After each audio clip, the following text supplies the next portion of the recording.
I love you with all my heart. Thank you. You know, I went from, being on top of the world, #1 songs, and, being kind of like America's sweetheart, to being Public Enemy #1.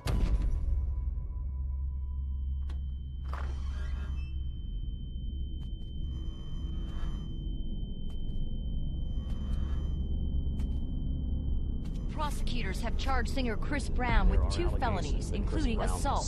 Allegations of domestic violence. Damage more serious, much more violent. Grammy Award nominee has just posted bail on criminal threat charges.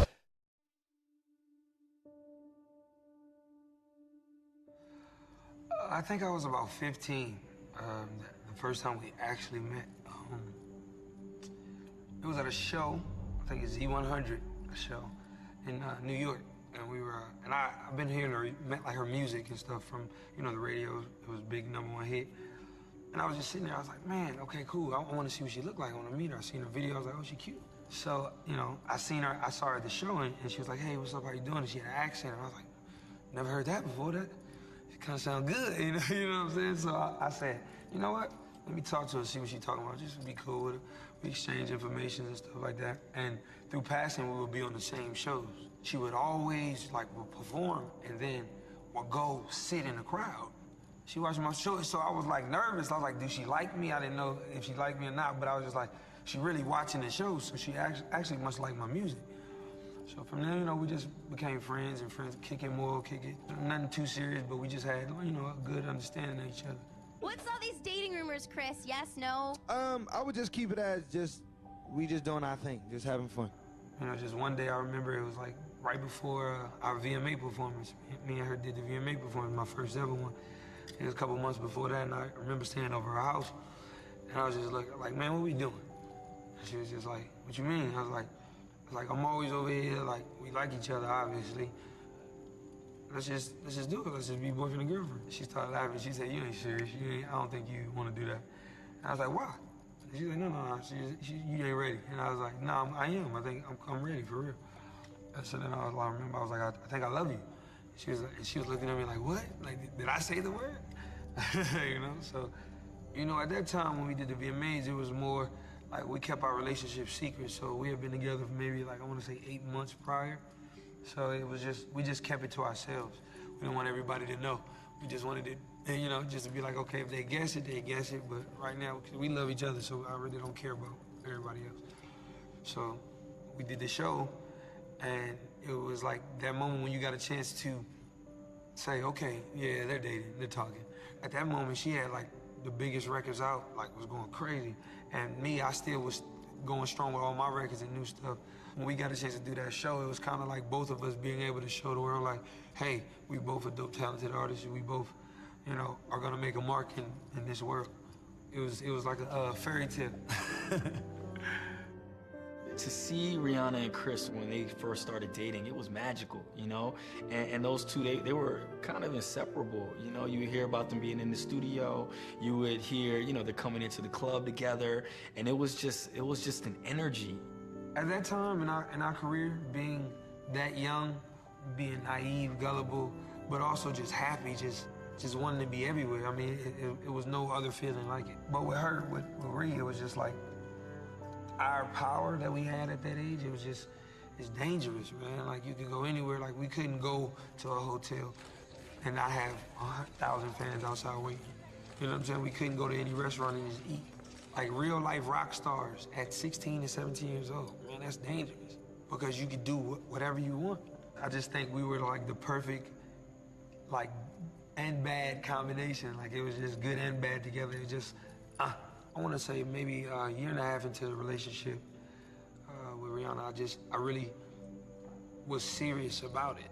I was always goofy about everything else being a young kid, but the maturity level I had in my beliefs of what I wanted with my girlfriend, you know what? I want to marry you, but I want before, we go any further, I just want to be able to be honest and be completely real with you about everything you've ever had a question about or a doubt about. Or she had asked me right when we first started dating, hey, you ever mess with this person? And this person, she worked for me at the time. And I said, Nah, man. You know what it is. Just, you know, I brushed it to the side. One, I didn't want her knowing my business. Two, I just didn't know who she would tell if I tell her what I'm doing, you know what I'm saying? So around like the 8th month or maybe like a little bit after that VMA performance, I just broke it to her. I said, hey, I want to marry you, but I want to be real with you. I want to be honest with you and tell you, you know, everything. This is what it is. Before we were together, me and this other girl did have sex. My trust totally was lost with her. You know what I'm saying? She hated me. Like, after that, I tried everything. Like, she didn't care. Like, she just didn't trust me after that. From there, it just went downhill because, you know, it would be fights, it would be verbal fights, physical fights as well, mutual sides, and this is the first time I get to say anything. And like I said, I still love Rihanna, but I'm just gonna be honest. We would fight each other, she would hit me, I would hit her. But it never was okay. It was always a point to where we talk about it, like, yo, what the fuck are we doing? Like, I don't like that, I don't like you slapping me. If I go on stage, I got a scratch on my face, and I gotta explain it like, oh, no, I fell, or like, or if you got a scar or whatever, or a bruise, you gotta put makeup on it. I feel like shit. Like I'm not ever trying to put my hands on any female. Anger or whatever, you have to walk away from the situation. Never ever put your hands on anyone. You know, that was his girl. You know what I'm saying? So I feel like, you know, what he went through it was like a test. And it wasn't so much of the situation. I think it was just a test in life. I was just like Chris. I was very successful at a young age, and when you're really successful, I was taught that can't should be a foreign language to you. A no should be a foreign language to you. You shouldn't be able to understand the language of no, or you can't. Like me, I felt like a fucking monster. 20-year-old pop star Rihanna is the woman involved in the alleged domestic violence assault case. I lost my best friend. Like, everything I knew switched, and I couldn't control that. So I had to deal with that, and that's not easy for me to understand. 7 years ago, when I was about 17, 18, you know, the whole Rihanna incident happened. And, you know, a lot of that changed my life. And that night at that Clive Davis party, that I made sure the person that I was involved with before, I said, hey, if you can't come around to these places, and the person comes right to the table and say, hey, what's up, y'all? And I already know it's an issue, so I say, hey, cool, and I keep it, and they keep it moving and leave. I look over at Rihanna, and she's bawling, she's just crying. In the middle of the ceremony about to start, she's just crying, and I'm like, yo, please, babe, don't do this. Like, don't do this in here. Like I didn't know, I promise, I swear to God, I didn't know. So she got over it, she started drinking a little bit, we both were drinking a little bit. I think we was tipsy, laughing, joking, you know, and then we left. And Juan, just a few hours ago, we saw Chris Brown drive off. According to sources, the alleged fight broke out inside a Lamborghini that was located at Hancock Park. As you know, young relationships, any relationship is based on trust, but because I told her that, she didn't trust me with anything. So I would give her the option of, oh, you can look at my phone. So I gave her the phone. She looks at the phone, and there's a message, and it says, kill the Grammys, do your thing. And I didn't read the rest of the message, I didn't open it. So she opened the message, and the rest of the message said, I'll see you at the Cloud party. So off top, she thought I was lying. She starts going off, she throws the phone, I hate you, whatever. Starts hitting me, we're in a little Lamborghini. You know, she's fighting me, and I'm like, look, I'm telling you the truth, I swear to God. You know, I'm telling you the truth, stop it. So then she hits me a couple more times, and I just kind of it doesn't go from translation to, let's sit down, I'm telling you the truth. It goes to, now I'm finna be mean and be evil, arguing. So then, like I remember she tried to kick me. It's like just her just being upset. But then I really hit her, like I with a closed fist, like I punched her, you know, and it busted her lip. And when I saw it, I was in shock. I was like, fuck, why the hell did I hit her like? So from there, she just spit in my face, like spit the blood in my face, and I'm like, yo, so it enraged me even more. Like, it's a real-on fight in a car. We driving in the street. So I'm like, yo, man, we tripping. Like, what the fuck? Like, what are we doing? She's trying to grab for my phone, and I'm not giving her my phone to throw it out of the window. So she grabs my nuts. And when she do that, I bite her arm, I think. as I'm driving, because I'm still trying to drive. And it's just like a petty, like, stupid fight, bro. Like, and I'm just realizing it. I'm like, look, what the hell am I doing, bro? Like, what are you, like, you honestly doing this in the car right now? Like, what are we doing? So I pull over in Hancock Park, maybe less than 2-3 miles from my house, because I'm just trying to resolve the situation. I'm not trying to fight any further. I don't want to, like, I love her. I don't want to hurt my girlfriend. You know, so I pull over, and I said, look, like, I'm telling you the truth. Like, I'm crying, she's crying. Like, I'm telling you the truth. I swear to God, like, I didn't do it. I didn't know she was fucking coming. I didn't know, I promise. She just didn't believe me. Like, I just know you lying to me, lying to me. So she takes the keys out of the car. I'm in park. She takes the keys out of the car and throws fakes like she throws them out the window. And I'm like, what are you doing? And I get out the car. When I get out the car, I'm looking for the keys in somebody's yard. And she yells out her door, help, he's trying to kill me. I said, stop, like, we gonna get in trouble. So I'm looking for the keys. She's sitting on the keys. So I'm like, you know what? I can't play this game with you. So I'm getting my bags out of the car. She takes my CDs. This is back when I would record on CDs. You couldn't put it on your phone when you leave the studio. So I had new music, and she was just scratching it up. I just seen her scratching it up with the keys. So I snatched the bag, and I was like, you know what? You got the keys. You can drive home. By this time, her lip was busted. She had a knot because I pushed her head up against the window. And you know, a lot of the times, like, I look back at that picture and I'm just like, yo, bro, like, that's not me, bro. That's not me. Like, I hate it to this day. You know what I'm saying? That's gonna haunt me forever. I was hurt the most. Nobody felt what I felt. It happened to me. And it happened to me in front of the world. It was embarrassing, it was humiliating, it was hurtful. You know, it's not easy. Chris Brown is accused of assault and battery. You're a great dancer, a great singer, you're popular, known all over the world. You ever say to yourself, I screwed up? Can remember the night when he called me and we was in LA and the incident had happened. And he's a Mom, please come. I just did something really bad. Like, oh my God, what is it? And this was the Grammys, the Clive Davis party. We had just left with him and Rihanna at the table. And I'm like, my heart just dropped, but I had no idea what he was gonna tell me. And I get to the hotel and he's laying in the bed crying and crying. And he was hiding, of course, crying like, Mom. Mom was like, what did you do? And he told me, I was like, oh, that was the worst day of my life and probably of his life, because I just saw that he was just a broken person. There are these moments, right, in every artist's career that they say, what the fuck was I thinking? He was laying in bed, and he was crying, and he was devastated about what happened, but his main concern was, oh, how was she, and was she okay?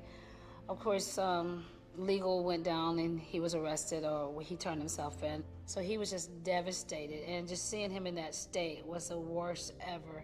And I felt like I was gonna lose my child. I hated myself, you know, so I was thinking about suicide and everything else. So it's just like, fuck. But from there, I said, you know what, I'm gonna just take everything like it's come. My consequences for my actions have to be dealt with, you know. I turned myself in the next day. When I first met him, he was 18.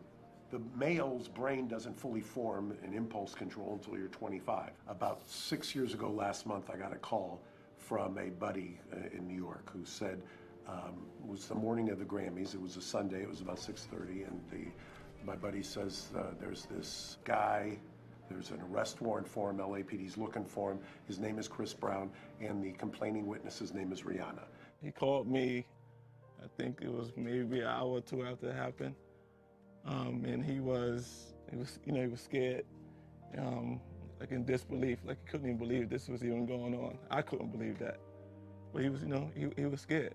I have been through a lot in my life, but that was the most devastating thing I've ever had to experience, to see the hurt and the pain on his face and not knowing what was going to happen to him.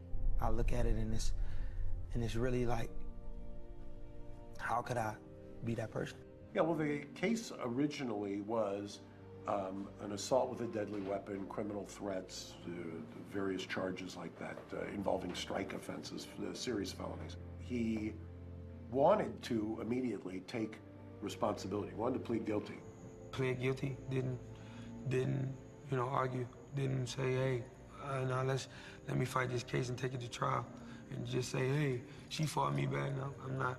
That's not where my head was at. And that's not where it is now. I loved her, I wanted to protect her because I did too much stuff to her. Like, I did what I did, so it was wrong. Explain quickly, Mark, what he pled guilty to. Assault, basically, was what it is, a felony assault charge. The hardest, person to say, like, I'll talk about it to would be, I would say probably my father. You know what I'm saying? My father and my real father. I don't want to disappoint my father because he actually was there for me. But my mom, it was a little bit more closer to heart because I seen my mom deal with that, firsthand. Not from my father. My biological father, Clinton Maurice Brown, is a great man, But her, a significant other at the time, my mother, a significant other, he was a monster, animal, pure hatred, evil. I never hated somebody in my life. Like, if I could kill him, I would. So I promised my mom one day, I said, look, Mom, if I know you tell me not to do like crazy shit and hang with these niggas and do what I do. I said, but when I get 15, I'm gonna kill him. Like, I'm not playing, I'm not joking, I'm serious. I'm gonna take his life. So that's the kind of hatred this guy brings for me, and fear and stuff like that. So I'm terrified of this man. I would be at home, He blew his brains out when I was 6, but he didn't die. Like, he shot himself in the head and he went blind and shit. I was 6 years old, bro. Like, the fuck? How does a kid deal with that shit? And then, being that he's physically impaired now, it frustrates him more, so he's in a depression. So, but he takes it out on his girl. His girl happens to be my mom. This is what I had to deal with. Like, I had to hear my mom get beat up every night. And I had to pee on myself, like, I'm scared to even get up and walk in the hallway because I didn't want to see nothing. Like, you know what I'm saying? So nobody knows that fear that they have to deal with, and then it transcends sometimes, it's learned behavior.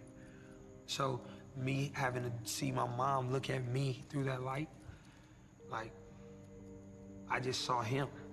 That's who I saw. I saw him. I didn't see Chris. I seen that motherfucker. And so that's what ate at me a lot. That's what killed my soul a lot, because I was the one thing I was running from.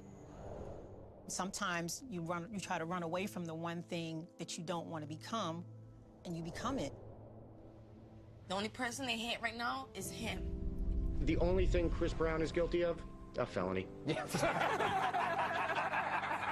We don't know everything that went down. This is a tough one. He's in huge trouble. We're not going to put up with domestic violence as business as usual, and I think we should just take this and keep moving with it. We're not saying that he should be thrown in jail. We're saying he should get treatment. It was a weird, confusing space to be in, because as angry as I was, as angry and hurt and betrayed, I just felt like he made that mistake because he needed help. The label, the name woman beater, is something I would say to somebody. You know what I'm saying? It scares me because I would place that judgment on somebody. So when people say it, I don't get mad at them. I'm more mad at myself because I feel like I am the reflection of what they're saying. To have that type of success that music brings, people really look at you and look to you for inspiration, for hope, for light, for all of these things. And that pressure can sometimes be so tremendous. You are a rock star, and you live in a world where they want every piece of you because they need to sell a story. He said that he feels really bad about what transpired, that he's going to meet with his pastor and hope to become a better person. There were reports he's gone to anger management classes. Besides that incident, it's like a domino effect. It brings other things to happen. It brings up rage and anger, and we don't understand why we're angry, because we're angry because we think people think about us in a certain way. I'm gonna tell you something, let me be honest. I was disappointed, almost felt let down, because I said, this kid could be the great superstar. You say, how could I be the best in the world and people still talk about me? And that's just what life is about. Overcoming emotional quagmires, adversity, becoming stronger in life. If you didn't experience any kind of emotional conflict with yourself or with anyone else. You know, under the lightest struggle, you know, you just crumble. Sentenced to 5 years of probation, as you said, 180 days of what Judge Schnegg calls community labor, and he has to undergo a domestic violence program for 1 year. Well, the first time I walked in the courtroom, I was super nervous, you know. I never even did jury duty, like, so I was like, man, I don't know what's gonna happen in here. I'm not used to this environment. This is a guy who's gotten kind of everything he wanted since he was 16 years old. But once you step into a courtroom, you lose all control. They wanted me to do jail time. You know, there was a lot of women's rights groups that were calling in and demanding that I had jail time. You know, I was terrified, man. I was only 17, I think, about to turn 18. And I was like, man, like, I'm about to go to jail. Is this how my life turned out? I got out of my situation in Virginia and made some of my life, and I'm going right back. Like, that's how I felt. This is where the process begins. And there has been speculation already by some that this really will end Chris Brown's career. His drive, his enthusiasm, his excitement about everything was gone. It's hard to go from that admiration from the world to all of a sudden that judgment from the world, and being able to balance that and understand how to maneuver through that shit is not easy. Being on probation is like the hardest thing ever. I know that was a tough time. Any little thing could be a violation. I did go into a deep depression. Like, I stayed in my house for like 3 months. Stayed in my room, didn't come out. They would bring my food to the door. My homies would be like, come on, man, what's up? And I just sleep in bed, stay in bed all day. Some of the greatest artists in the world have fell, you know, from that, you know, and may fall to substance or things that just really cloud their judgment, cloud their ability to kind of see their way through it. I wasn't sleeping, I barely ate, I just was getting high. You know, I would pop a couple Xanaxes, drink some lean, and just be like, I'm good, and be a zombie for the rest of the day. You know, I remember being on video sets and falling asleep, cussing people out, not knowing why I'm mad. Like, and then I wake up the next day like, yeah, we gotta shoot the video. They be like, dude, we shot it yesterday. I'm like, dang, so that's when I knew it went bad. And I said, hey, man, you know, I'm not telling you nothing that ain't nobody told me. I'm not telling you nothing that Quincy Jones didn't tell me or Oprah Winfrey didn't tell me. I'm just telling you in a flyaway, like, you know, do your thing, have fun, but just always remember that if the people that are around you don't have risk like you do, it's probably not cool. The more light we get, the more we have to hide our demons. You know, that's pretty much a deterrent to see who we truly are. The light. The light is the demon. It's blinding you from seeing him. The elephant in the room is the fact that there's been some very tumultuous things that Chris has experienced in his career, right? Well, I'll talk about it. Everybody has shit that they go through, but not everybody has to deal with it in front of the world. He's 19, she's 20. They're like almost kids. Watching a loss in fans or a loss in revenue. If Chris Brown doesn't see either, it's likely he'll continue on this path. One day I just started thinking about it. Well, if they all hate me, I want them to hate me because they can't beat me.